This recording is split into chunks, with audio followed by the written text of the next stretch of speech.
Hello সবাইকে, কেমন আছে সবাই? আজকে সকালে খুব সুন্দর রোদ উঠেছিল। তো সকালবেলা সব কাজ বাজ সেরে টিউশন ছিল, টিউশন পড়িয়ে তারপরে স্নান করে চলে এসেছি। ভাবলাম তাড়াতাড়ি করে স্নান টান করে নিই।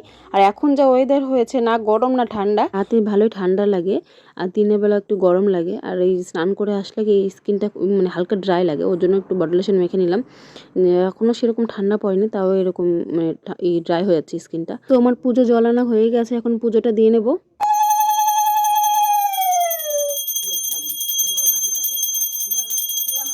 তো আমার পুজো দেওয়া কমপ্লিট। আর পুজো দিতে দিতেই কয়েকজন এসেছিল মহিলা, ওই যে পাকুয়া থেকে নিতে, মানে কার্তিক মাসের যে ভিক্ষাগুলো নিতে আসে, তো ওরা নিতে এসেছিলো। আর চলে যাচ্ছে এখন। মানে মুড়ি খেতে দিয়েছিলাম, যেহেতু দুপুরবেলা আসছিলো, জল একটু নাড়ু মোয়া মুড়ি এগুলো দিয়েছিলাম খেতে। তারপর আমাদের দুধ দিয়ে গেছিলো, দুধটা এখানে বসিয়ে দিলাম। বসিয়ে তারপরে আমার একটা শ্যুট আছে, সেটারই এখন ভিডিও করব, আর কিছু এডিটিং আছে সেগুলোও করব। তো আমার এই ফার্স্ট মিনি ব্লগটা তোমাদের কেমন লাগলো অবশ্যই কমেন্ট করে জানাবে। এখন তবে আসি, টাটা বাই।